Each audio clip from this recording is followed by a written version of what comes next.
Tardes. Cordial saludo para todas las personas que nos siguen a esta hora en este conversatorio de garantías de los derechos del adulto mayor. Soledad, falta de atención y abandono son los problemas que enfrentan a diario la mayoría de los adultos mayores en Colombia. Esta situación se agudiza según el Estudio Nacional de Salud, Bienestar y Envejecimiento, con el hecho de que antes del 2021 en el país habrá una persona mayor de 60 años por cada 2 adolescentes y que las condiciones para atenderlos de manera integral son deficientes.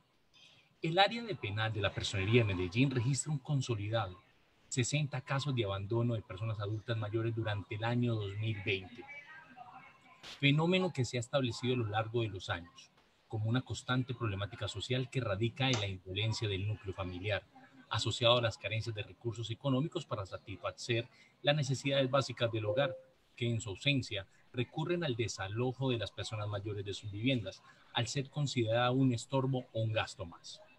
Acto reprochable e injustificable, dada la existencia de otras alternativas que ofrece el gobierno o particulares, que pretenden prevenir este tipo de vulneración. Para eso, los hemos convocado, para eso hemos realizado este conversatorio, para hablar sobre garantías de los derechos de adulto mayor, una campaña que hace la Personería de Medellín a través de sus redes sociales y que hoy iniciamos con este conversatorio. Para eso entonces saludamos al padre Miguel Pérez Vega, representante legal y director de la Fundación Teresa de Calcuta de Medellín. Padre, muchas gracias por estar con nosotros. Muchas gracias a ustedes y de verdad les estoy muy agradecido por darme la oportunidad de hablarles un poquito de la obra que estoy realizando junto con mi grupo. Muchísimas gracias. Entonces, ahí también tendremos y saludamos a Eliana Astrid Villa. Ella es fiscal delegada, jueces penales, coordinadora de la unidad CABIF de la Fiscalía General de la Nación. Muchas gracias por participar, señora fiscal. ¿Cómo está? Muchas gracias, Yair. Astrid Eliana Villa, coordinadora de la Unidad de Violencia Intrafamiliar de la Fiscalía. Muy contenta de estar acompañándolos a este espacio y muchas gracias a todas las personas que se encuentran vinculados a este Facebook Live, a invitación que nos ha hecho la Personería de Medellín. Muchas gracias. También en esta tarde nos acompaña Giovanni Bustamante Figueroa. Él es trabajador social, especialista en intervenciones sociales y profesional de la articulación institucional del 123 Social. Giovanni, qué bueno contar con tu presencia en este conversatorio. Buenas tardes para todos y todas. De antemano, muchas gracias. Aquí mostrando la cara amable de la línea del proyecto de emergencias sociales y de antemano agradeciendo la invitación. Muchas gracias. Vamos a saludar a Paula Andrea Álvarez Piedrahita. Ella es comisaria de familia y está adscrita a la Secretaría de Seguridad y Convivencia de Medellín. Paula, qué bueno que estés con nosotros. Muchas gracias y feliz día para todos y todas. Estamos trabajando en todas las familias de Medellín, en especial de las personas mayores. Muchas gracias por estar en este conversatorio, gracias a la personería por invitarnos a ser parte de él. Muchísimas gracias por la participación. Por último, también vamos a invitar y saludamos especialmente a Juan Daniel Pulgarín Correa. Él es el director técnico del equipo de personas mayores de Inclusión Social y Familia. Director, ¿cómo está? Muy bien, muy buenas tardes a todos. Qué rico estar acá, aprovechar estos espacios que hace la personería, liderados por Yair, la doctora Viasney, a quien mando un saludo muy afectuoso. Y de verdad que estos espacios son muy valiosos, no solamente para la administración, sino también para que la ciudadanía esté enterada de cómo actuar en el caso de encontrar una persona mayor en condición de vulnerabilidad. Ahí están entonces, ellos son nuestros panelistas en este conversatorio para hablar sobre qué pasa en la situación de adultos mayores en Medellín. Y para eso también le vamos a dar la bienvenida a Yair Antonio Díaz Vargas. Él es el investigador de la línea de adulto mayor de la Personería de Medellín. Antes de hacer la intervención, recuerden que las personas que nos están siguiendo hasta ahora, los invitamos para que dejen sus comentarios o preguntas, porque al finalizar de este conversatorio estaremos transmitiéndosela a nuestros invitados. Así, Yair, Antonio, muchas gracias por estar con nosotros y bueno, este es el espacio en el cual usted tiene la oportunidad de moderar con todos nuestros invitados. César, muchas gracias por el espacio. A quienes siguen la página de Facebook Live, agradecemos de estar acá en este en vivo. Nos excusa un poco el retraso, pero eso se debe pues a las dinámicas de las videollamadas. A los participantes, muchísimas gracias. Un saludo cordial de parte del doctor William Jeffer Vivas Lloreda, personero de Medellín, y de la doctora Viasney Rengifo. En ese momento ambos se encuentran atendiendo reuniones, asuntos pues de la personería, pero no nos pueden acompañar, pero les envía un saludo cordial y agradecimiento por estar acá en este conversatorio. Bueno, yo quiero explicar un poco cómo va a ser la dinámica de este conversatorio. La intención del mismo es, con el ánimo de conmemorar el mes de las personas mayores, agosto, y por eso quisimos abrir este espacio para conocer las rutas de atención de cada una de las dependencias encargadas de las garantías y de la restitución de los derechos de las personas mayores en la ciudad de Medellín. En esta oportunidad quisimos exponer estas rutas a través de la resolución de algunos casos que se presentan en la ciudad. Son casos reales, conocidos por el padre Miguel Pérez, que muy cordialmente nos ha facilitado su intervención para exponer estos casos. Él nos va a explicar un caso, vamos a empezar con un caso, y cada uno de ustedes, desde sus dependencias, desde su labor, nos va a explicar cómo podrían intervenir para garantizar la protección de las personas mayores. Le agradezco nuevamente la participación de ustedes en este conversatorio y le doy paso al padre Miguel. Padre Miguel, muy buenas tardes y muchas gracias por estar acá. Gracias. Nos explica, por favor, muy brevemente, antes de empezar con la explicación, quiero que cada uno de ustedes nos cuente, empiezo por el padre Miguel, que nos cuente cuál es su función desde la entidad o fundación que cada uno lidera. Padre. Bueno, yo creé la Fundación Teresa de Calcuta aquí en Medellín. No tengo nada que ver con la comunidad que creó la Madre Teresa, simplemente lo que cojo es la filosofía de la Madre Teresa de trabajar por los más abandonados y empiezo una obra. Mi obra netamente es educativa, pero como la Madre Teresa trabajó la parte integral, entonces también trabajo la parte de enfermos terminales y abuelos en posible situación de abandono.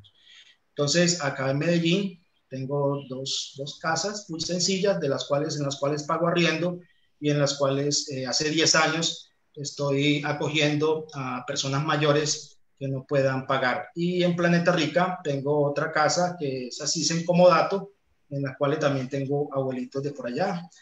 Uno de los de aquí de Medellín los he llevado algunos a vivir allá y de algunos de allá pues los he podido pasar acá, ya que acá es más fácil la cuestión médica. Entonces, a eso me dedico. Llevo 10 años trabajando con la acogida de los adultos mayores. La mayoría de los adultos mayores que me llegan son de las trabajadoras sociales de los hospitales, también de algunos del 123 y otros de Amauta y otros, pues, peticiones así que vienen de algunos pueblos. Padre, muchas gracias. Al director técnico del equipo de personas mayores, Juan Daniel Pulgarín Correa, nuevamente la bienvenida a este conversatorio y por favor nos explica brevemente en qué consiste este equipo técnico. Bueno, Jair, muchísimas gracias. El equipo de personas mayores es una entidad adscrita a la Secretaría de Inclusión Social, Familia y Derechos Humanos del municipio de Medellín, y nuestra misión principal es dinamizar y ejecutar la política pública de envejecimiento y vejez plasmada en el Acuerdo 08 del 2012. Nosotros pues tenemos dos grandes servicios. El primer servicio es el proyecto de promoción, donde concentramos todas las acciones que tienen que ver alrededor de clubes de vida, donde fortalecemos estas entidades con un día de sol, el proyecto de manualidades, el proyecto de uniformes. También ejecutamos desde la parte de promoción el proyecto de centros vía gerontológicos, cuidadores y apoyo económico. Y tenemos otro proyecto que se llama el proyecto de asistencia, donde contamos con el dormitorio social, la colonia de Belencito, que es un modelo de larga estancia, lo que llaman pues hogares gerontológicos, la red de hogares, que es donde contamos con 994 personas mayores institucionalizadas bajo la modalidad de cupos en modelos de larga estancia, y el dormitorio social con 360 cupos. Estos son los servicios que prestamos desde AMAUT. Gracias, Juan Daniel. Para seguir contextualizando a las personas que siguen esa transmisión, doy paso a Joanny Bustamante Figueroa para que nos explique en qué consiste el trabajo del 123 social. Muchas gracias. Te cuento que la línea de emergencia es una línea, como si bien lo dice su nombre, una línea que atiende eventos fortuitos en la ciudad de Medellín, incluyendo a las personas mayores, niños, niñas, adolescentes, adultos jóvenes y otros matices de situaciones de extrema vulnerabilidad o situaciones que ponen en riesgo la vida de las personas. Atendemos las 24 horas del día, todo el mes y el año completo. Tenemos unos profesionales en base que son psicólogos experimentados en la atención de estas llamadas. El primer contacto con esa persona se hace a través de la línea telefónica. La primera intervención, llamémosla así, se hace a través de una línea telefónica, y luego, después de que se genera ese proceso de intervención, tenemos un equipo social en campo conformado por psicólogos, trabajadores sociales, que de una manera u otra están por todas las comunas y corregimientos de la ciudad de Medellín, y los cuales ese equipo en las unidades móviles realiza las verificaciones de las situaciones de esas personas que se encuentran en esos eventos fortuitos o que requieren de esa atención. Giovanni, muchas gracias. Seguimos contextualizando con la doctora Paula Andrea Álvarez Piedrahita, que es comisaria de familia, la Secretaría de Seguridad y Convivencia de Medellín. Doctora, ¿cómo está? Y cuéntenos cuál es qué hacer en esta comisaría. Buenas tardes, Jair. Como dijiste, soy comisaria de familia de la alcaldía de Medellín. La alcaldía del municipio de Medellín cuenta con una comisaría en cada comuna y uno en cada corregimiento. Además de eso, contamos con la comisaría de apoyo nocturno y la comisaría de emergencia en el día. Las competencias de nosotros son basadas solamente en casos de violencia intrafamiliar. Tratándose de persona mayor, intervenimos en procesos administrativos de violencia intrafamiliar. También nos enmarcamos en la ley 1850 de 2017 en lo que tiene que ver con el tema de alimentos y la imposición de cuota alimentaria de persona mayor. Esas son nuestras competencias, como te digo, tratándose de persona mayor. Muchas gracias, doctora Paula. Seguimos con la doctora Eliana Estribilla, fiscal delegada, jueces penales, coordinadora de unidad CABIF, Fiscalía General de la Nación. Doctora, ¿cómo está? Y cuéntenos cuál es su misión en esta entidad. Muy buenas tardes, Yair. Muy buenas tardes nuevamente para todas las personas que se encuentran conectados a este Facebook Live. Pues, como todos sabemos, la misionalidad de la Fiscalía General de la Nación, de acuerdo al artículo 250 de la Constitución Política, es la investigación y la acusación a los presuntos infractores de la ley penal. Y asimismo, como señala la normatividad procesal penal, velar por la protección de esas víctimas, de los testigos y de los intervinientes en los procesos penales. De ahí entonces, básicamente, en la actualidad coordino la unidad CABIF. La unidad CABIF es el Centro de Atención Integral a la Violencia Intrafamiliar. Está compuesto por la sede principal en el edificio Veracruz, en Palacecún, Caracas. Ahí nos encontramos los fiscales de investigación, los fiscales de indagación y los fiscales de descongestión. Igualmente contamos con 3 unidades satélites para la investigación de este delito. Una de ellas está ubicada en la sede principal, es decir, en el búnker de la Fiscalía. Se llama el Grupo Priorizado de Alertas Tempranas de Violencia Intrafamiliar. Ellos se encargan de recibir todos los procesos que llegan con una alerta de riesgo de violencia feminicida y con miras a qué, pues a evitar que ésta se concrete y por ende entonces a solicitar ante los señores jueces de control de garantías las órdenes de capturas, las medidas de protección y en unos casos determinados, pues ya las medidas de aseguramiento de detención preventiva intramural. Igualmente contamos con 2 fiscales, próximamente serán 3 para el municipio de Bello, y contamos con 3 fiscales, lo que se llama el CABIB Sur, que atiende los municipios de Itagüí y Sabaneta. Sin embargo, esto no obsta para que toda el área metropolitana se cuenten con los fiscales que están adscritos a los demás municipios, que también les corresponde la asignación de casos por violencia intrafamiliar.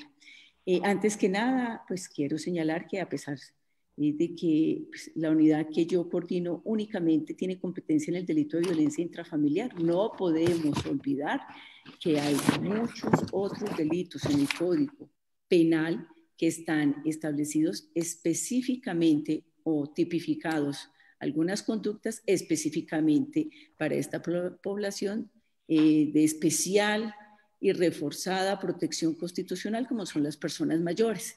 Y entre ellos, pues, al menos se los digo someramente para que, y eso sí me gusta que quede claro que no es solo la violencia intrafamiliar, hay múltiples delitos de los cuales pueden ser víctimas esta población, como el maltrato mediante restricción a la libertad física. Está los casos de delitos sexuales, donde las víctimas sean mayores, por esa calidad, por esa condición, pues obviamente va a agravar la pena a los autores de estos delitos.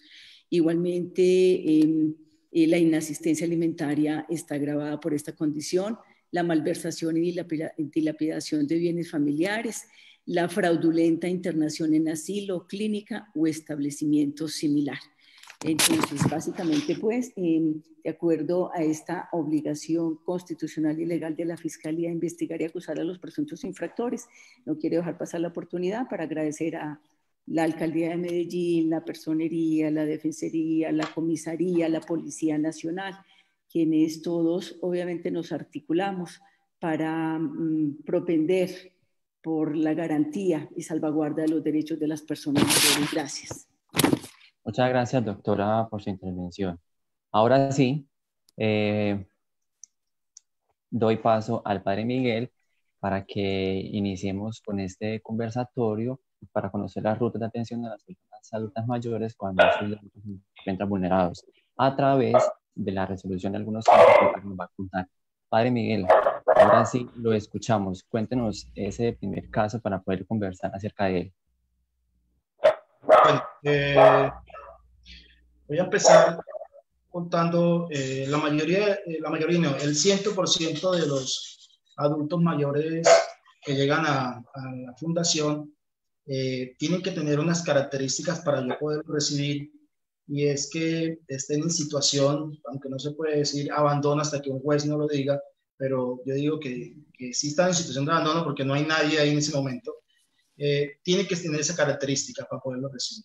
Yo no acojo o yo no recibo ningún adulto mayor, sino si puede pagar, no lo recibo, o si tiene a alguien, pues tampoco, ¿cierto?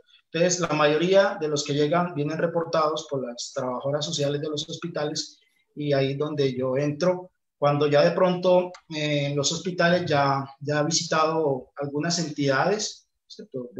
Amauta o 123, no sé qué otras entidades, y el abuelo no cumple para estar con estas entidades, ¿cierto? Por ejemplo, es el caso de la mayoría de los que tengo son personas que ya han solicitado cupo en otras partes, pero no tienen. Puede ser la edad.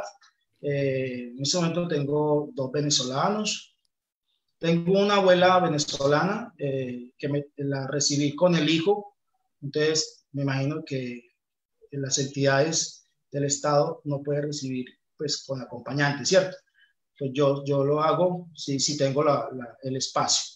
Recibí la abuela estaba fracturada de cabeza de fémur, pero tenía más problemas de desnutrición. Entonces estaba en el hospital general y la acogimos con el hijo. Todavía yo tengo esa abuelita, el hijo ya no está, el hijo ya se le ayudó por otro lado. Hay otro caso, pues entre los casos que le comentaba Jair, tengo el caso de don Manuel es reportado hace 3 años por el Hospital General, pero don Manuel ya llevaba 35 días que ya le habían dado de alta, pero nadie había ido por él, ¿cierto? Y don Manuel es una persona de 2 matrimonios, o sea, tuvo una primera familia y se volvió a casar.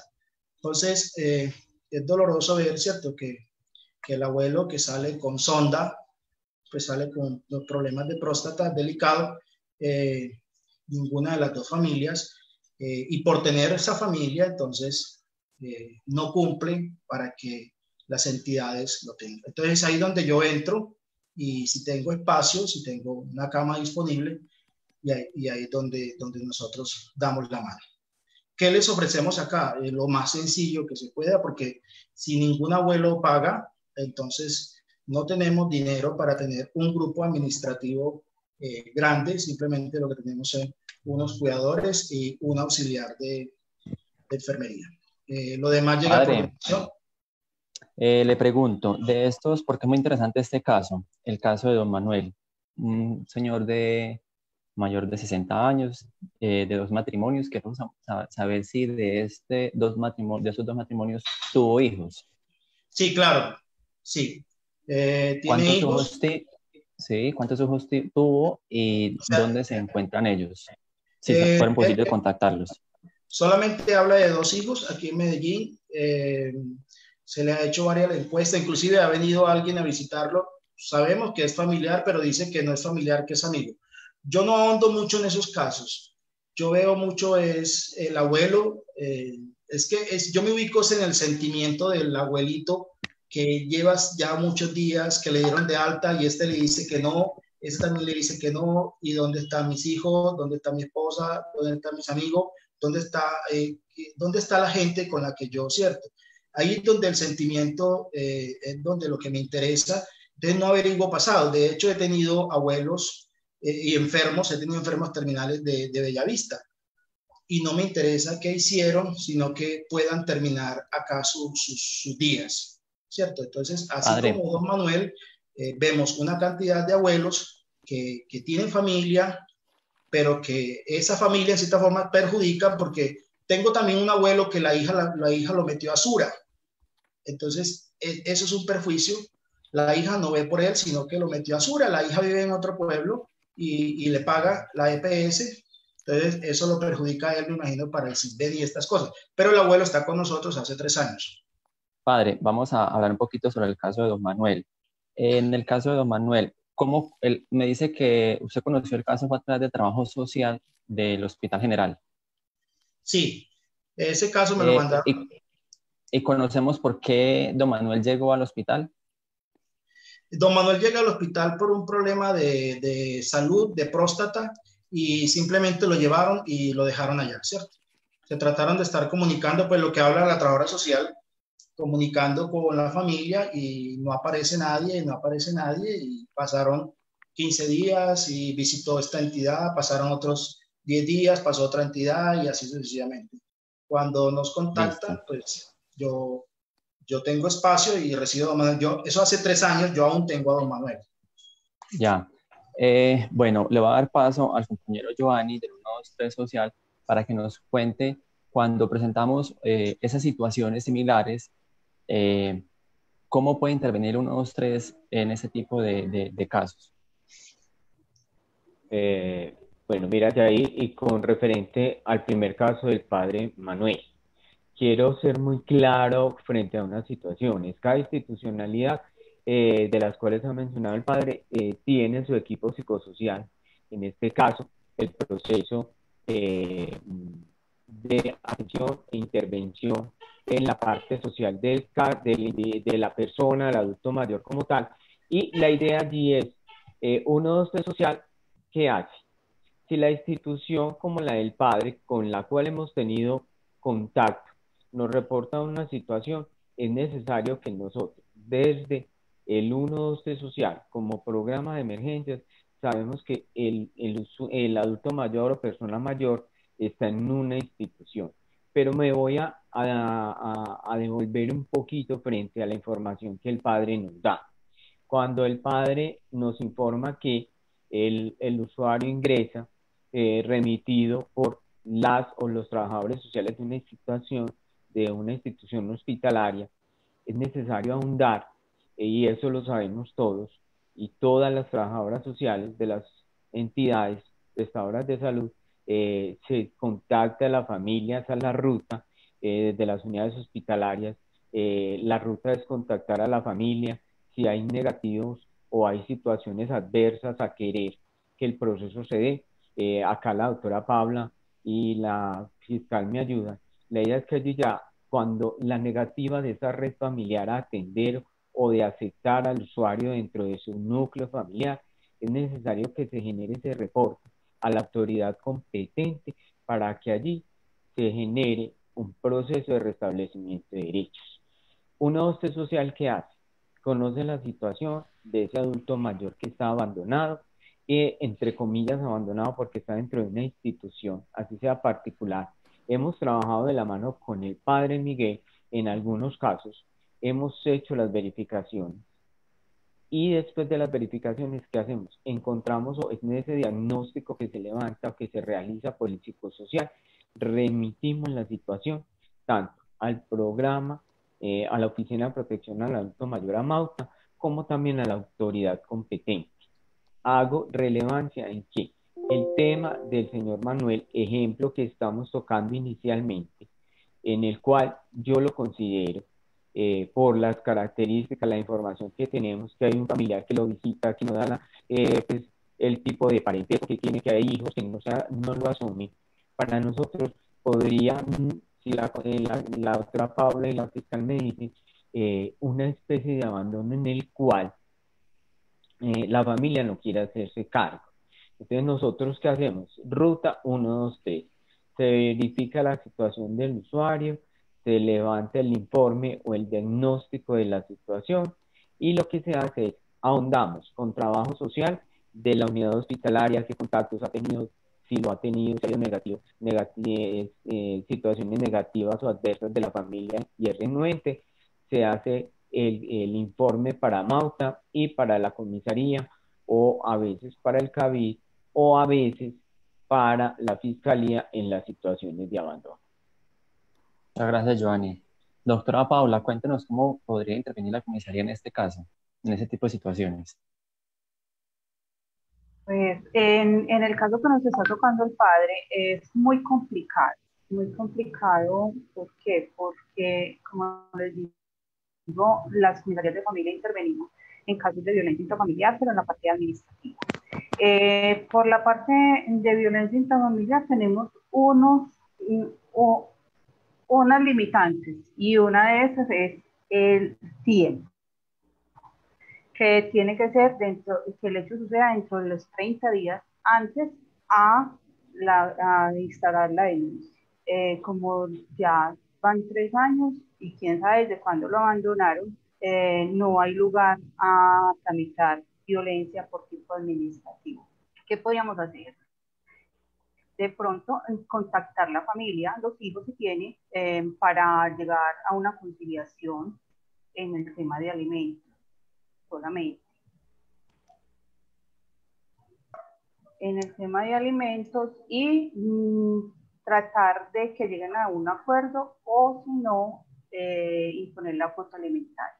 Para que ellos retiren a la persona mayor del centro, podríamos citar a la familia y tratar de llegar a acuerdos conductuales para que ellos, de común acuerdo, retiren el adulto del centro.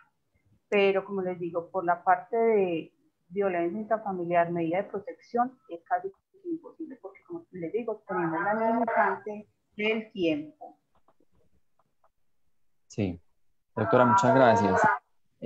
Al doctor Juan Daniel Pulgarín, ¿cómo desde Mauta podemos garantizarle o restituir los derechos a esta persona mayor que se encuentra en estado de abandono en un centro hospitalario? Bueno, Yair, lo primero es contarle que nosotros con los centros hospitalarios y con la Personería de Medellín y con la Comisaría de Familia tenemos una articulación con un grupo que se llama RAIS, donde están todas las trabajadoras sociales y trabajadores sociales de los de los centros hospitalarios. Este grupo pues se ha tratado de reunir mensualmente, pues por temas de la pandemia no hemos vuelto muy seguido a reunirnos, pero efectivamente venimos a revisar este tipo de cosas.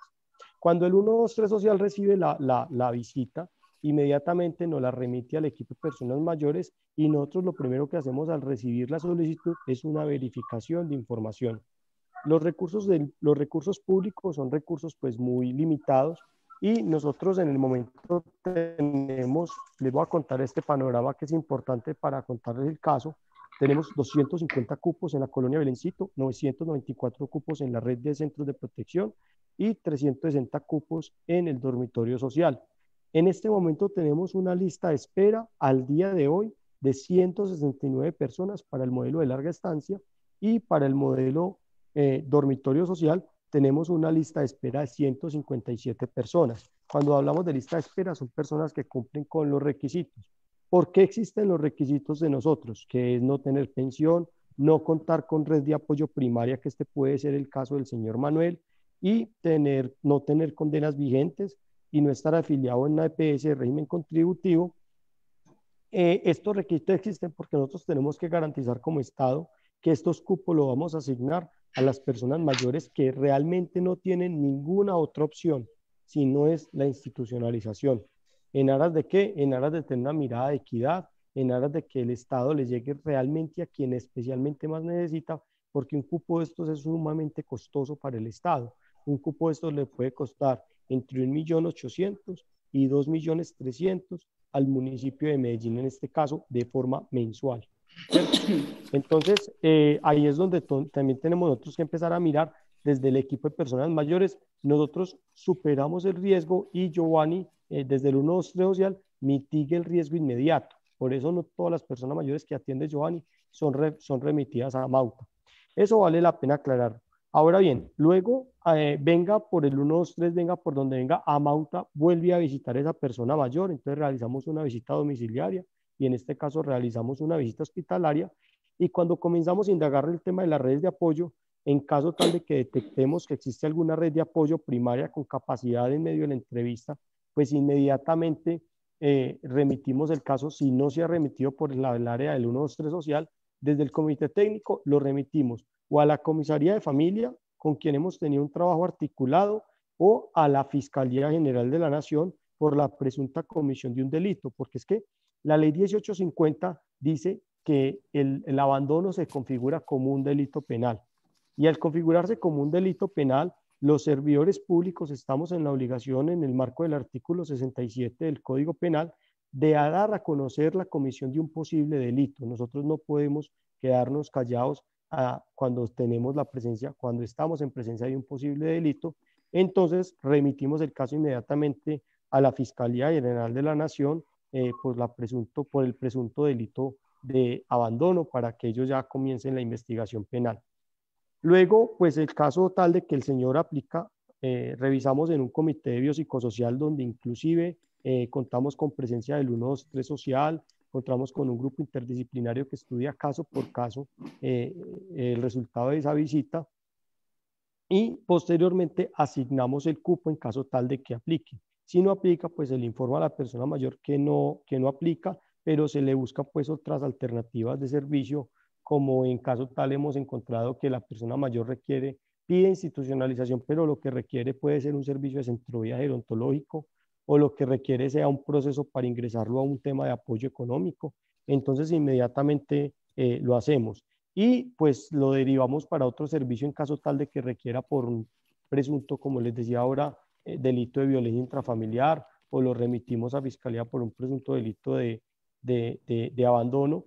Y el caso del señor Manuel, lo más seguro es que fue remitido a algún tipo de estos servicios, bien sea por parte del Estado, bien sea interno o externo, para que el señor pues tuviese alguna opción. Lo que dice don Manuel es muy importante. Don Manuel no, lo que dice el padre Miguel es muy importante frente a que uno tiene que preocuparse muchísimo por la intervención del ser humano, no por mirar qué hay a su alrededor. Pero nosotros como Estado sí tenemos que verificar qué hay a su alrededor, ¿cierto? La mirada de él es una mirada muy humana y yo en lo personal la valoro mucho, pero nosotros como Estado sí tenemos que mirar qué hay alrededor, porque muchos Manueles hay en este momento en esta lista de espera que no tienen red de apoyo.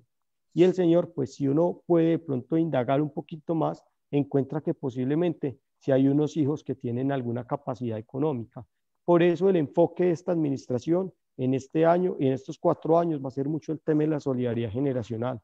Nosotros no podemos pensar que las personas mayores son una carga para el Estado, ni podemos pensar, llegar a pensar que son una carga para la familia. Nosotros tenemos que honrar la experiencia y mirar el tema de las personas mayores con un asunto de corresponsabilidad. No solamente es un tema también de gratitud generacional. Así como ellos en algún momento a nosotros, los hijos, nos soportaron en un momento desde un punto de vista emocional, económico, físico, pues nosotros también tenemos que empezar a retribuir eso desde un punto de vista familiar y social. Daniel, muchas gracias. A la doctora Eliana.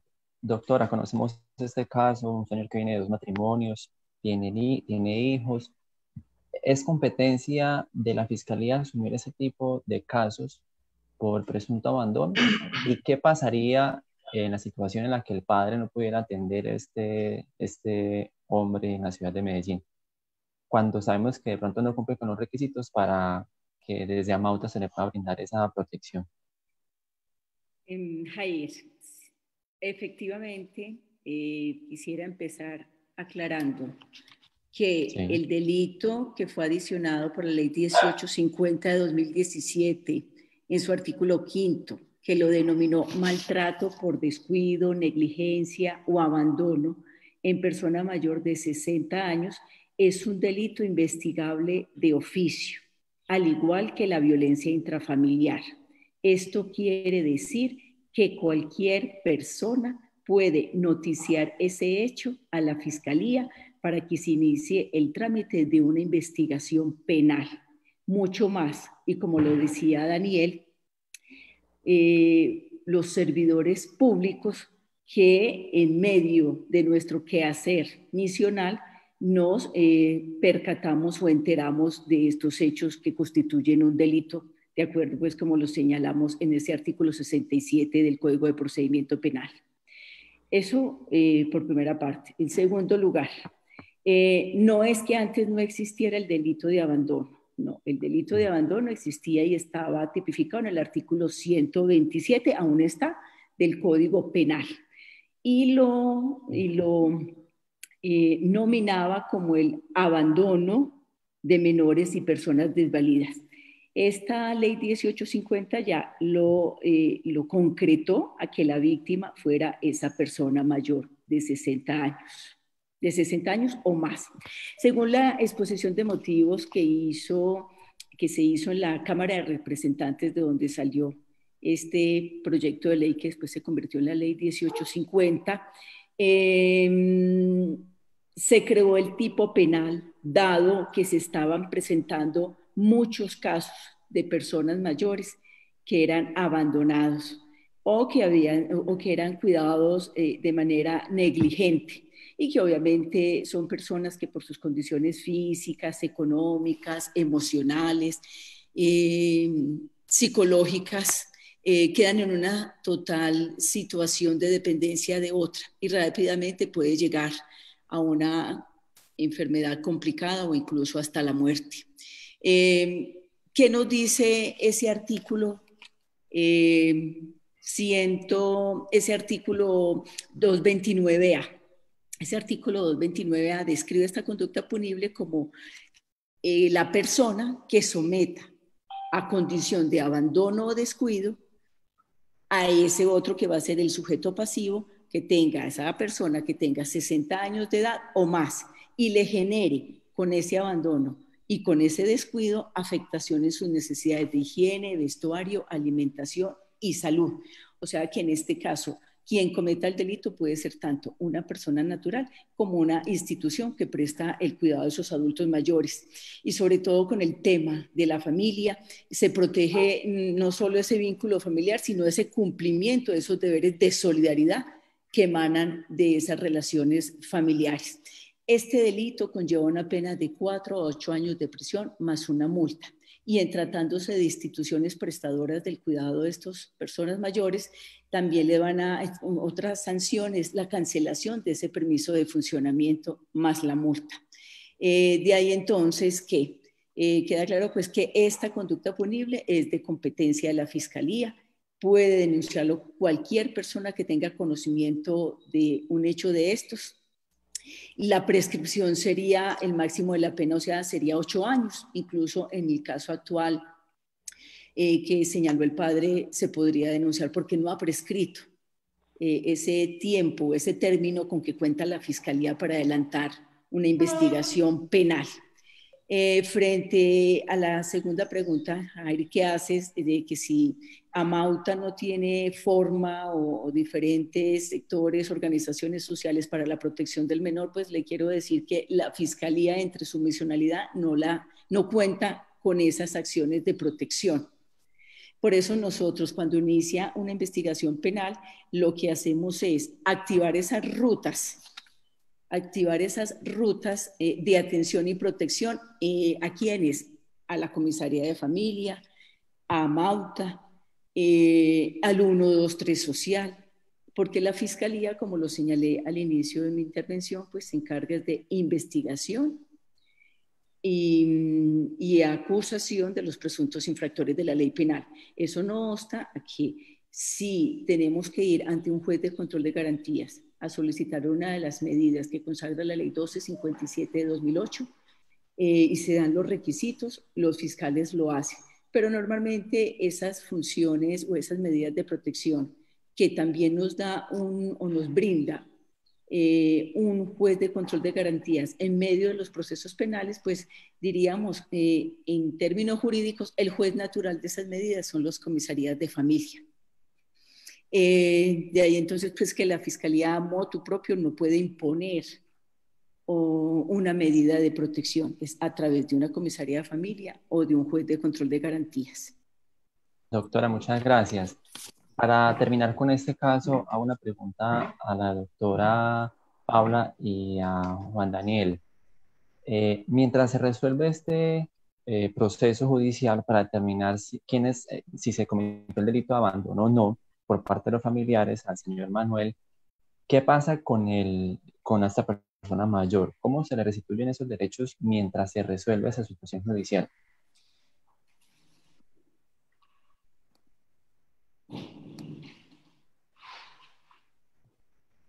Doctora Paula, ¿contesto yo o como quieras?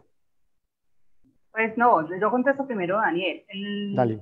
Las comisarías de familia no tenemos, como dice la fiscal, no tenemos lugares de protección para ese tipo de casos. Nosotros otorgamos medidas de protección, pero siempre y cuando se nos dé los requisitos de ley, que como les dije ahorita, una de las limitantes es el tiempo, ¿cierto? Nosotros podemos otorgar una medida y dentro, si se nos dan esos requisitos, podemos otorgar una medida que podría ser ordenarle a la familia que retire al a la persona mayor de la institución. Pero como no se nos dan esos requisitos, no podríamos hacerlo por medida de protección. Como les digo, tampoco tenemos hogares de protección para personas mayores. Porque esa misión sí la tiene directamente la Secretaría de Inclusión Social y Familia. Ahí sí le doy la palabra. Exactamente.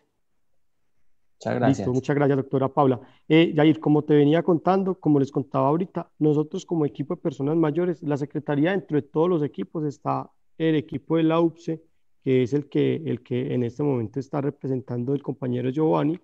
Nosotros dentro del comité de ingresos tenemos a una compañera del 123 Social, o aún muchas veces Giovanni también nos acompaña en el comité de ingresos.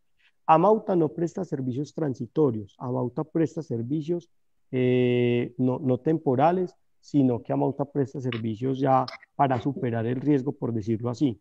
Amauta dentro del ciclo de servicios es la última opción, ¿cierto? Entonces, de forma transitoria, pues muchas veces nos hemos articulado con el 123 Social dentro de este tipo de casos, para mientras la persona supere el riesgo, y en el caso de la emergencia, pues el 123 social atiende a la persona mayor mientras trocamos otras instancias, de manera que la última instancia sea la institucionalización por parte del equipo de personas mayores, porque como les digo, pues en este momento tenemos una larga lista de espera y tratamos de que la persona mayor, después de tocar muchas puertas, la última instancia sea que realmente llegue al equipo de personas mayores, por lo cuantioso que es en términos económicos y por la larga lista de espera que tenemos en el municipio de Medellín. Gracias, Daniel. Para terminar con este caso, una pregunta a la doctora Eliana. ¿Ha tenido conocimiento de estos casos y de abandono por la ley 1850 y cuánto tiempo puede durar en el tiempo para que se falle por este delito? Jair, para la persona que hace la pregunta, como lo señalé al principio de mi charla, de mi intervención, la unidad de violencia intrafamiliar solamente se encarga de ese tipo penal. No hemos tenido conocimiento yo no he tenido trámite o conocimiento de este delito de abandono. Sin embargo, sí quiero anotar algo muy importante y es, en estos días, desafortunadamente no conocí el texto completo de la sentencia de tutela de la Corte Constitucional, la T023 de este año, donde nos está diciendo la Corte que el abandono es una forma de violencia intrafamiliar. Y porque me parece importante tenerlo, es ese tipo de abandono haciendo parte de la conducta punible de violencia intrafamiliar. Pues obviamente porque a través de la pena que tiene este delito, de la oficiosidad, de las medidas de protección para la violencia intrafamiliar, pues nos va a permitir poder actuar de manera más célere y cumplida y poderle garantizar los derechos a esas personas mayores. El término para poder adelantar un proceso penal es lo que se llama la prescripción de la acción penal.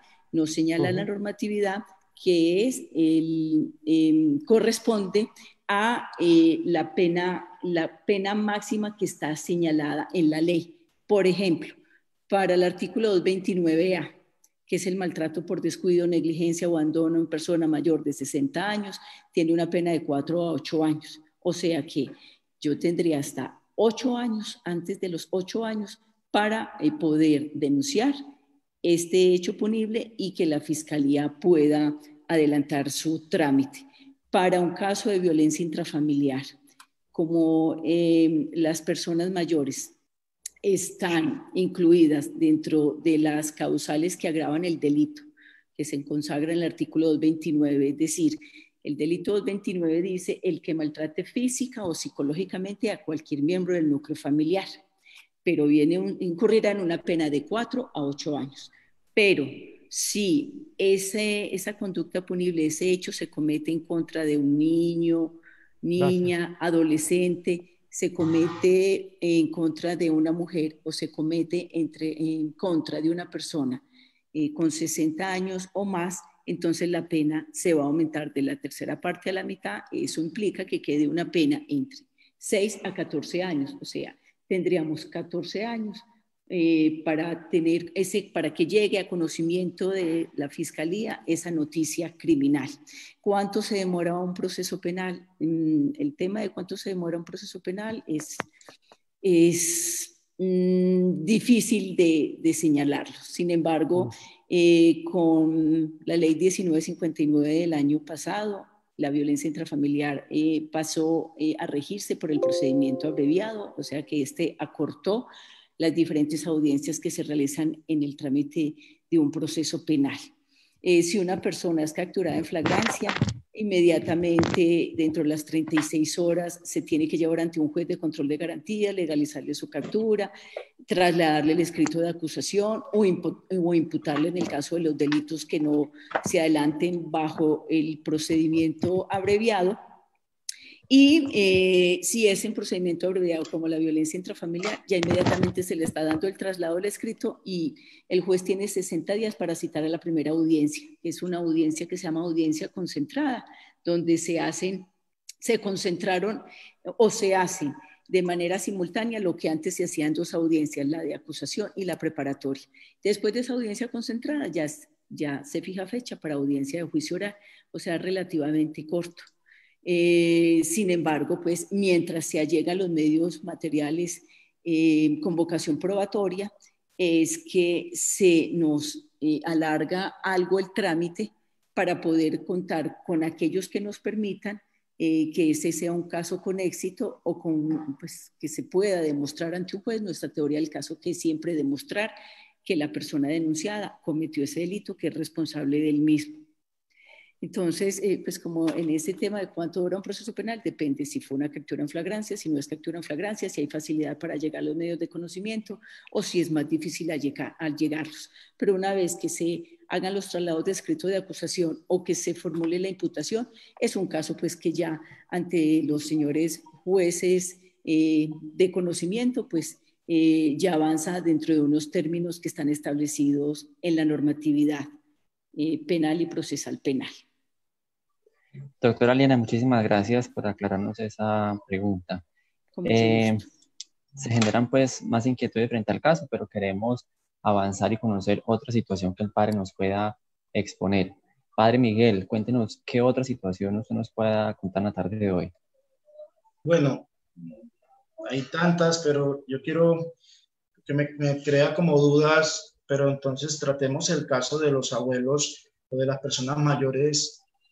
No sé si es el caso, porque estamos hablando aquí de Medellín, pero estamos hablando de abuelos venezolanos. Ahora con la situación que han sido expulsados de las habitaciones y todo esto, yo tengo algunas personas que les hemos ayudado a pagar la habitación, son personas mayores de 60, pero ¿qué pasa cuando el abuelo o la persona mayor está enferma, cierto? Es el caso de una señora que yo tengo, la tengo actualmente, también del Hospital General. Yo creo que este caso no pasó por manos de Giovanni ni nada, porque este caso me di cuenta directamente. Yo tenía otra abuela enferma, fracturada, y estaba en el hospital y me di cuenta de una abuela venezolana que tiene 80 años y tiene un hijo mayor de 50 años. El hijo vende agua, pues vende agua para sostener a la mamá. Entonces, en el momento que le dan de alta, la señora también tiene algo de nutrición, entonces yo me hago cargo de la señora y del hijo. Ella tiene varias fracturas, de la fractura de ella de cadera, no la puede dejar sola, es de pañal, hay que darle la comida. Entonces yo acojo a la abuela y al hijo, y el hijo ya no está con nosotros porque ya le pedí que él se puede defender. Entonces me hice cargo de la abuela venezolana. Pues lo digo porque son muchos las solicitudes que hay de abuelos para que yo les dé un cupito. Entonces este es un caso. Padre, muchas gracias. Creo que Joanny pues, nos puede contextualizar un poquito frente a este caso y más en tiempos de pandemia, donde hemos conocido, al menos en la personería, muchos casos en el que aquellos inquilinatos o lugares donde se pagaba alguna pensión, las personas fueron expulsadas. En su mayoría personas que viven del comercio informal y ellas personas mayores que su sustento era el diario en la calle. Por temas de confinamiento fueron obligados a quedarse en sus casas, pero no tenían cómo pagar un arriendo y fueron expulsados. Sus arrendatarios los sacaron de las casas. En un caso como esto, Giovanni, como el que nos cuenta el padre Miguel, ¿cómo atiende el 123 este tipo de situaciones? Bueno, de antemano voy a tocar 2 puntos. Nosotros como línea y proyecto de emergencias sociales tenemos un enfoque basado en el enfoque diferencial. ¿Por qué diferencial? Porque nosotros no podemos sesgar ni decir ni excluir. Somos Secretaría de Inclusión Social, Familia y Derechos Humanos. Por ende, ese ciudadano venezolano migrante, independiente de la edad, debe ser atendido por el proyecto de emergencia si está en un evento fortuito o dicha emergencia, ¿cierto? El albergue, el proyecto de emergencias, el 123 social, tiene un albergue en el cual se han generado ingresos tanto de colombianos, hablo de personas mayores como núcleos familiares de cualquier tipología, unipersonales, extensas, fraternas, en fin, y adultos mayores que de una manera u otra, colombianos, nacionales como ustedes lo llamen, migrantes de tipo venezolanos u otros, han llegado a la ciudad. Estas personas, cuando presentan unas situaciones de salud, nosotros con un equipo que tenemos a cargo de una coordinadora Valentina, una psicosocial Yurani, que es un equipo psicosocial del módulo de migrantes, se interviene ese proceso de ese usuario. Pero lo primero es, el usuario se capta, vuelvo y reitero la ruta, se hace la verificación. Si el usuario requiere el traslado a la unidad hospitalaria, pedimos la valoración de ese usuario en unidades hospitalarias de la ciudad, y también tenemos a través del módulo de migrantes unos convenios con instituciones internacionales, 6x8, Mercy Corps, otras instituciones que ayudan a que el restablecimiento de derechos de esos usuarios se dé, ¿cierto? Estoy hablando de esa parte. Hablo del ingreso de usuarios adultos mayores, migrantes y nacionales o connacionales al modelo 123 atendidos y remitidos al albergue. Hasta ahí es clara la parte, ¿sí? Módulo migrantes atiende la situación de estas personas y se procede con el apoyo para la atención en salud. Hemos tenido casos que atañen o están relacionados con enfermedades catastróficas como HIV, TB, otras, un EPOC exacerbado, que alguna de estas personas la presenta o persona mayor la tiene, y se hace a través del módulo de migrantes la manera de que sean atendidos o que el medicamento, la atención, el procedimiento se haga para ellos. Mientras tanto, esa persona mayor continúa en el albergue mientras. Ojo con lo que voy a decir. Si el usuario termina siendo o con una autonomía y una capacidad y nos pide el egreso para retornar a su lugar de origen, es decir, al país vecino, ejemplo, un venezolano, nos dice, me quiero ir, yo ya estoy bien, el médico que lleva el tratamiento dice si va a tener su tratamiento médico, a través del módulo de migrantes se hace el proceso, activamos el programa nuestro que es el transporte humanitario, que es la compra de un tiquete hasta la ciudad de Cúcuta, hablamos a través de líneas migración, 123 migración, y migración ya nos apoya para el traslado de esta persona y llegue ciudad de Cúcuta, allí se hace el empaque para que migración entienda lo que pasa con ella, ¿cierto? Recordemos que hablamos del enfoque diferencial aplicado en la línea de emergencia. Cuando las familias o las personas, lo que estamos hablando en este momento como segunda instancia, en la pandemia o en esta cuarentena que estamos viviendo por el COVID, son desalojadas de un inquilinato, una residencia, en fin, ¿cómo se llama? La Secretaría de Inclusión Social, en manos o en cabeza del proyecto de emergencias, generó el proceso de auxilio habitacional. ¿Qué es el proceso de auxilio habitacional?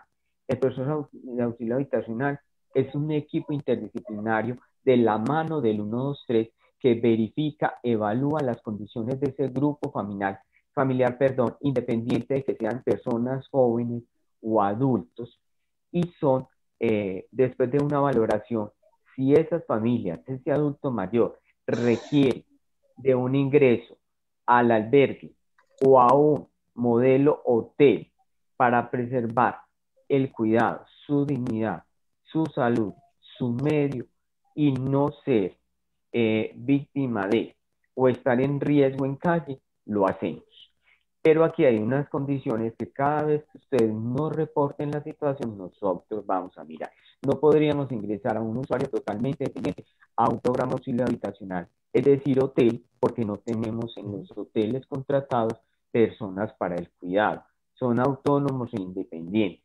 Las personas semi o dependientes, nosotros que hemos atendido, tratamos de tenerlas en los albergues o en el albergue 123, del cual tenemos un equipo interdisciplinario con una trabajadora social en cabeza que genera todas estas situaciones de atención para que esas personas estén allí y se restablezca derechos, porque es un momento transitorio.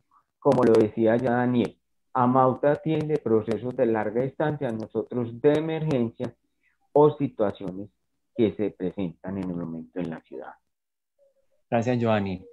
Doctora Paula, sabemos que esta situación fue conocida por las comisarías de familia, el tema de la expulsión de las personas de los inquilinatos, más de las personas migrantes. ¿Qué intervención o qué competencia tenían las comisarías de familias en esas situaciones? En esas situaciones ninguna, porque hay entre el arrendatario y la persona hay un contrato de arrendamiento. Nosotros ahí no tenemos ningún tipo de competencia. Pero frente al decreto que expidió el presidente, donde indicaba que no se podía expulsar a las personas de sus hogares, pero a pesar de eso se realizaron esas discusiones.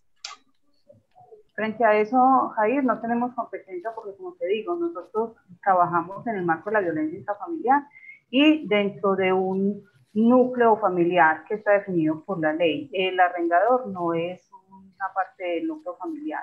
Ahí creo que intervino fue las inspecciones de policía. Las inspecciones, sí, señor. Doctora Paula, muchísimas gracias. Con mucho gusto. Daniel, ¿alguna intervención frente al tema de los venezolanos? No, desde la Secretaría de Inclusión Social, Familia y Derechos Humanos, pues como lo decía mi compañero Giovanni, contamos con el módulo migrante del 123 social, donde desde ese punto de vista, desde la UPCE, es que atendemos la población venezolana, toda vez que con ellos tenemos una atención con enfoque diferencial y de por medio también hay unos convenios internacionales. El tema de los venezolanos cabe dentro de la atención de migrantes, ¿cierto? Sí. Giovanni solucionó todas las dudas por parte de la Secretaría de Inclusión. Listo, Juan Daniel, muchas gracias. Padre Miguel, para terminar, ¿tenemos algún casito así rápido, muy puntual para exponer? No, todos los casos. Yo comentaba un caso raro que me llegó de Venezuela. O sea, a mí me llama la coordinación de asistencia a connacionales, esos del Ministerio de Relaciones Exteriores, y me traen un caso de un señor, eso fue en el 2014. Me trajeron un señor colombiano que estaba en Venezuela y la Cancillería me conecta, no sé cómo, me busca y pues busca Medellín y ve Hogar Teresa de Calcuta y ve que no cobramos, no somos gratis y nos conecta y nos trae el abuelo. El abuelo es bogotano, pero pues nos pareció muy raro que desde Bogotá la Cancillería hiciera eso, ¿cierto? El abuelo viaja, una persona de Bogotá viaja a Venezuela y lo saca del pueblo donde está. El abuelo es de 80 años, tiene 6 hijos acá en Colombia, pero ningún hijo quiere saber de él porque él los abandonó pequeño. El abuelo se quedó con nosotros, duró 3 años, pues fallece, y usted sabe que cuando el abuelo fallece y no hay ningún familiar, hay que pedir un permiso en la notaría o ir uno a firmar, pues, para que le den un permiso para poderlos cremar. Mire, son muchos los casos. Yo tengo mi oratorio aquí en Prado Centro, tengo más de 30 cenizas, 30 restos de cenizas guardaditas, nadie vino por ellas. Pues, que nadie reclamó, que nadie vino por ellas. Y podría enumerar una cantidad de casos. Yo fuera de los abuelos, yo me dedico más a enfermos en situación de abandono. Por eso la mayoría de los casos que yo tengo son cáncer, y el cáncer que más he recibido es el cáncer de colon. No es porque es el cáncer que más dan las encuestas, sino porque pues yo digo que es lo más difícil de llevar en un hogar.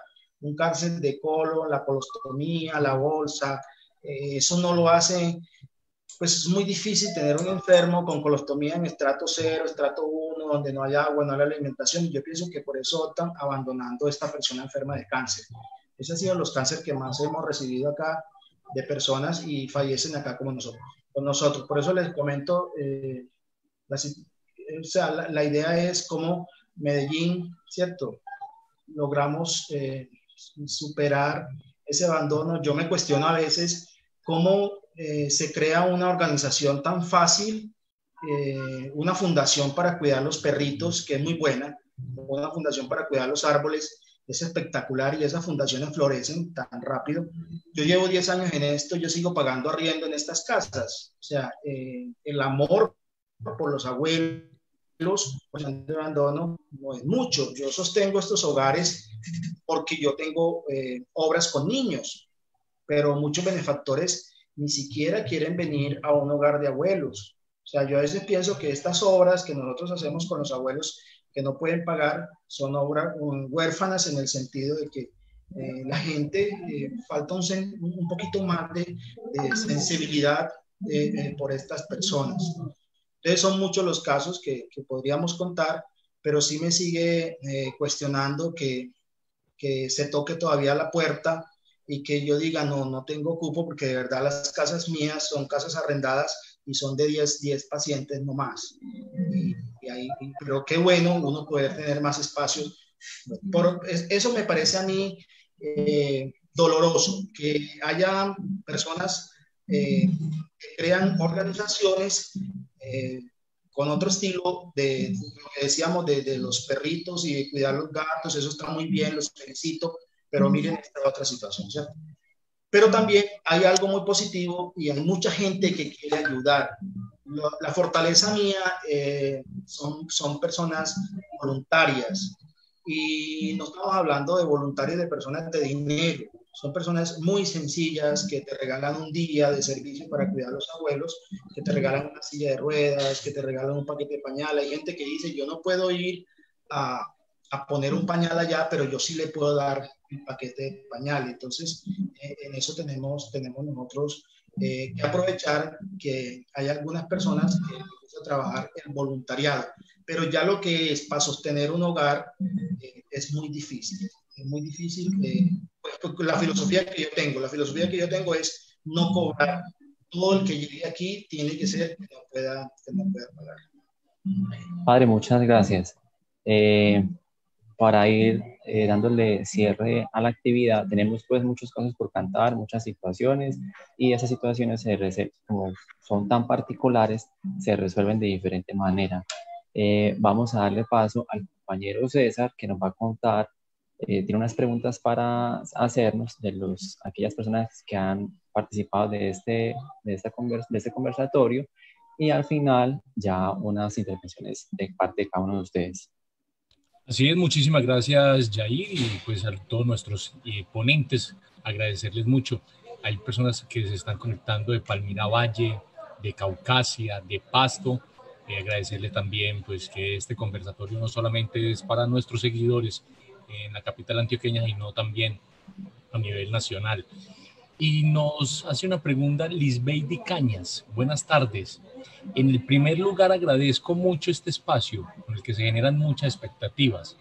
A la doctora Eliana Astris, específicamente quisiera preguntarle si nos puede profundizar en el tema de fraudulenta internación en la clínica y hogares. Muchas gracias.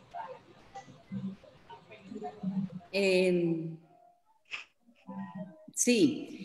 Específicamente, el Código Penal en el artículo 186 ha tipificado como delito a aquella persona que mediante algún engaño que va a obtener la internación del sujeto pasivo en una clínica o en un establecimiento similar. Y para ello, que esas maniobras engañosas a que tienden a simularla enferma o desamparada. Este es un delito que tiene una pena de 16 a 36 meses de prisión, tiene una multa y se agrava si quien realiza la maniobra engañosa es un integrante de la familia, y además también se agrava si tiene un propósito lucrativo, es decir, cuando yo llevo, por ejemplo, a ese familiar, la simulo enfermo, la simulo desamparada para quedarme con su inmueble, para quedarme con su pensión. Entonces estoy cometiendo un delito, y normalmente este delito incluso va en concurso con otros delitos, porque entonces parte de poder demostrar a esa clínica o establecimiento la enfermedad, entonces puedo traer una historia clínica, un documento que es falso. Entonces, de ahí que conductas como estas también están estipuladas en la normatividad penal como delitos y que normalmente se cometen contra personas mayores. Muchas gracias. Vamos a hacer otra pregunta. Vamos a hacer otra pregunta que nos llega también a través de nuestro fanpage, y es de Nancy Mármol. Vamos a ver quién de nuestros ponentes nos puede contestar a Nancy. Buenas tardes. ¿Cierto que es obligación tener los hijos a los padres, ya que no tienen dónde vivir?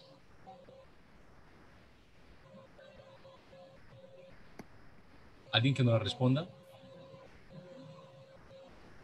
Doctora Paula, cuéntenos de pronto desde su competencia qué nos puede responder frente a esa pregunta.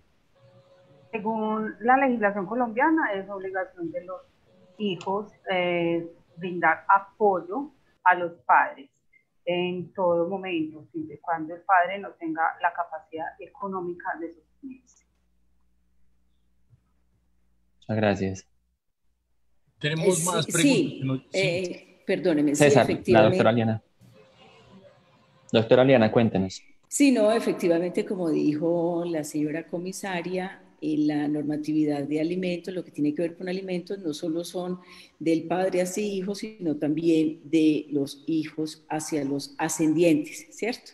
Y entonces, por ello, quisiera yo agregarles, voy a buscarlo aquí en el sistema, que esta ley 1850 de 2017 señala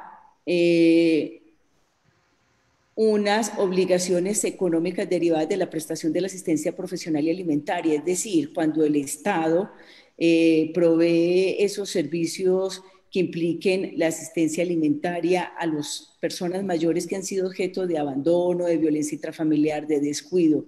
Y esto conllevó, obviamente, la generación de un gasto a cargo del presupuesto público en cualquiera de sus niveles. El mismo Estado tiene la posibilidad de repetir contra los obligados legalmente en cuanto a la asistencia alimentaria para que ellos retribuyan esa parte económica en un 100%. Incluso los costos que se generen por concepto de asistencia alimentaria y por las demás acciones que se hayan adelantado por el Estado en procura de brindar calidad de vida a los adultos mayores. Es decir, el familiar que no presta la asistencia alimentaria a sus padres, que lo abandona, que lo descuide, que es el Estado, que es el Padre Miguel, el que entonces vienen a suplir esa asistencia y ese deber de solidaridad de los miembros de una familia, pues hay una acción que trae el artículo 11 de la ley 1850 para que se recobre a los obligados legalmente a prestar esa alimentación y a que paguen esos gastos en que ha incurrido el Estado en la protección de estos adultos mayores. Muchas gracias, señora Eliana. Astrid, vamos a dar una tercera pregunta y es a quien nos pueda también responder esta. Esta es de Dora Quintero. Tenemos adultos mayores en estrato 4, 5 y 6 que no reciben ninguna ayuda, pero igual están padeciendo por no tener ni los más mínimos beneficios para su sustento diario.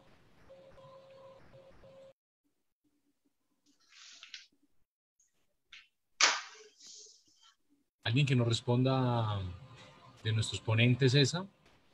¿Cómo accede un abuelo o un adulto mayor de estrato 4, 5 y 6 que no recibe ninguna ayuda humanitaria, no recibe ningún subsidio, pero está en estado de abandono o padeciendo algunas necesidades básicas, ¿dónde acudir?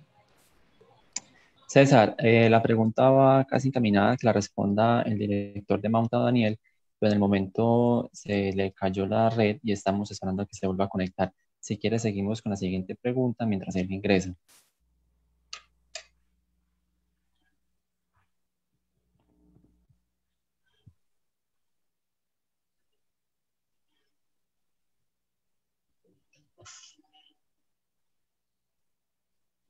César. César, Yair, ¿me escuchan? Sí, Giovanni, aquí estamos. Mira, mientras Daniel se conecta, pues quiero hacer claridad que frente a las intervenciones y atenciones desde el 123 social, el proyecto de emergencias, vuelvo y reitero, estamos basados en un enfoque diferencial. Para nosotros no existe el estrato, para nosotros existe la persona en situación de emergencia. Esa persona en situación de emergencia, como lo hemos vivido y como lo estamos sabiendo, con las mesas barriales, de las cuales hacemos parte, ejemplo la de la América, con los cogestores territoriales, nos hemos dado cuenta que muchos adultos mayores que antes tenían la capacidad económica porque sus hijos estaban en el extranjero, porque estaban devengando algunos recursos económicos y que ahora no lo pueden hacer, están en condiciones precarias, lo vulgarmente llamado pobres vergonzantes en la ciudad de Medellín, que los han titulado en ocasiones así por otras personas. Para el proyecto de emergencias y la línea 123 atendemos esas situaciones, esos eventos fortuitos que se presenten en los adultos mayores independientes del estrato. Para nosotros, si el adulto vive en la comuna 14, en la comuna 15, en la 8, en la 9, y así sea del estrato 1, 2, 3, 4, 5, pero requiere de una atención, un traslado a una unidad hospitalaria, del acompañamiento de un psicosocial, del apoyo de un paquete, aquí involucro también a Daniel mientras se conecta, es que a nivel interinstitucional con las unidades hospitalarias y avalo el proceso de la red institucional en el cual están organismos privados, entes gubernamentales o estatales municipales, como nosotros, como esta Mauta y otros, el sistema habitante de calle, nosotros generamos procesos de intervención y atención y generamos las maneras de que se minimicen esos riesgos a través de un restablecimiento de derechos en la atención inmediata y la remisión de ese usuario al ente competente, unidad hospitalaria, autoridad jurídica, administrativa, en fin, pero que se ve. Muchas gracias, Giovanni. Muchas gracias. Aquí tenemos, Yair, otras preguntas. Y es Nubia Contreras. ¿A dónde me puedo dirigir si mi mamá, que está enferma de cáncer de 74 años, desde hace 2 meses no ha recibido atención médica y su situación está empeorando demasiado y de manera muy rápida? Por causa de la pandemia no recibo respuesta por parte de la EPS Sabia Salud.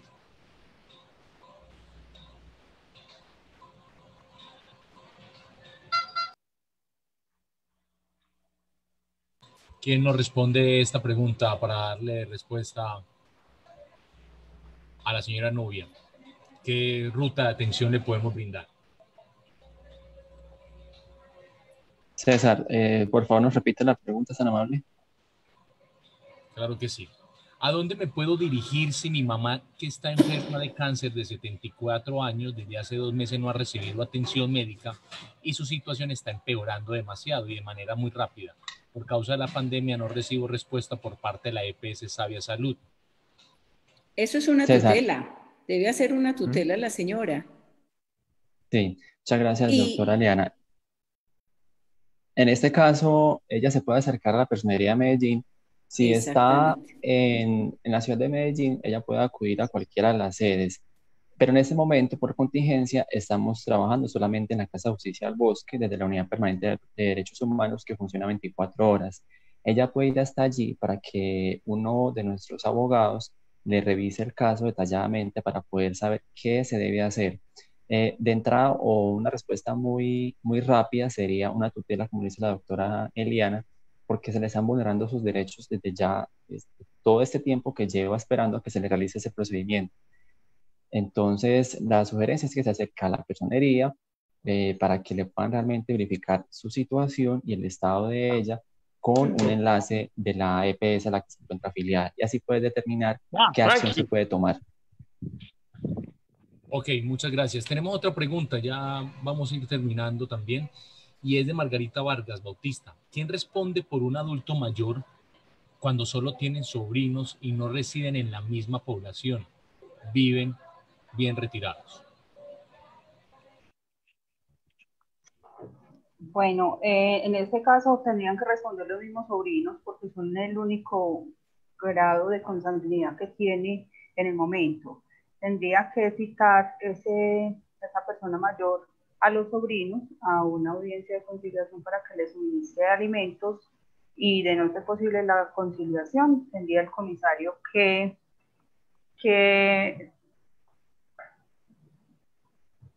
ordenar los alimentos, imponer los alimentos en ese caso.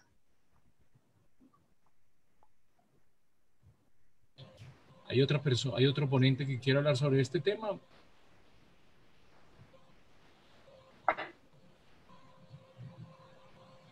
¿No? Bueno, Yair, así con esta pregunta hemos culminado este conversatorio hablando sobre las garantías de derecho al adulto mayor. Agradecemos demasiado a todos nuestros ponentes, al padre Miguel Pérez Vega por estar con nosotros, a Eliana Astrid Villa, fiscal delegada, juez penal coordinadora de Unidad CAPI, Fiscalía General de la Nación, a Giovanni Bustamante Figueroa, trabajador social, especialista en intervención social, profesional de articulación institucional del 123, a Paula Andrea Álvarez Piedradita, comisaria de familia y de la Secretaría de Seguridad y Convivencia, y a Juan Daniel Pulgarín, director técnico del equipo de personas mayores de la Secretaría de Inclusión Social, y a nuestro moderador e investigador de la línea adulto mayor de la Personería de Medellín.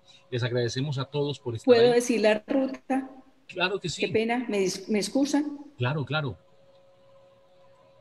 Cuéntenos. No quisiera que terminara el Facebook Live sin informar a todas las personas que nos acompañan que obviamente la Fiscalía ha seguido trabajando, no desde las oficinas, pero estamos haciendo nuestro trabajo en casa.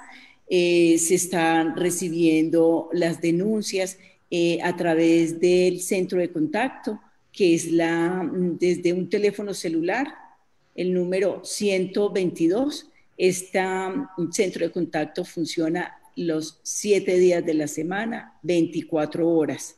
Igualmente y específicamente para el municipio de Medellín, se pueden enviar también las denuncias, las querellas, las peticiones especiales, esos informes de instituciones, pues como en el caso que es el que nos ocupa aquí con nuestras personas mayores en situación de vulnerabilidad y quienes están viendo que sus derechos están siendo conculcados, a través de escritos dirigidos al correo electrónico mesacontrol.usuariosmed, o sea, med@fiscalía.gov.co, y también en la página de la Fiscalía General de la Nación en la opción a denunciar. Muchas gracias y excúseme que le haya interrumpido. Doctora, no, a usted muchas gracias. Tan amable, nos repite de nuevo el correo. El correo es mesacontrol.usuariosmed@fiscalía.gov.co. Doctora Eliana, muchísimas gracias. Yair. ¿Alguien más tiene? Yair. Señor. Sí, Yair, quiero que por favor, porque hay algunas personas seguidoras que quieren saber dónde interponer una acción de tutela en la Personería de Medellín, para que por favor brindemos esa información. La Personería de Medellín en este momento no ha suspendido sus servicios, simplemente están restringidos, todos en la Casa de Justicia del Bosque, cerca de la Estación Universidad en la ciudad de Medellín. Allí esta sede funciona 24 horas, los 7 días de la semana. Pueden ir en cualquier momento, sea en la mañana, en la tarde, en la madrugada, en cualquier momento los van a poder atender. o a través de las líneas telefónicas que se encuentran publicadas en las redes sociales de la Personería de Medellín. Además, también complementar a Jair, y es que las personas pueden ingresar a la página de internet de la personería, www.personeriamedellin.gov.co, y allí podrán ingresar a personería en línea, y pues allí pueden hacer denuncias de abandono y violencia contra el adulto mayor. También quiere despedirse nuestra ponente Paula Andrea Álvarez, comisaria de familia. Claro que sí. Es importante precisar que en lo que llevamos de este año, las comisarías de familia hemos recepcionado 443 denuncias de violencia intrafamiliar en favor de personas mayores. También quiero resaltar que contamos con el correo institucional comisaríasmedellin@medellin.gov.co para que interpongan cualquier tipo de denuncia en ese correo, que es el genérico. Además, contamos con todas las comisarías de familia que estamos trabajando de manera presencial en algunos casos y los correos de cada comisario de familia. Si no tienen el correo de cada comisario, lo pueden hacer a través del genérico que les digo, comisaríasmedellin@medellin.gov.co. Muchas gracias por la invitación y esperamos seguir contando con el acompañamiento de la personería en nuestro instituto. Muchas gracias. A todos los ponentes les agradecemos mucho. Gracias por estar, por compartir y por aceptar esta gran invitación. Conversatorio, garantías de los derechos de los adultos mayores. Recuerden que la próxima semana estaremos en la Semana del Adulto Mayor y este es el inicio de una campaña muy bonita que hace la Personería de Medellín para que pues garanticemos y velemos por los derechos de los adultos mayores. Personería de Medellín, por tus derechos más cercanos.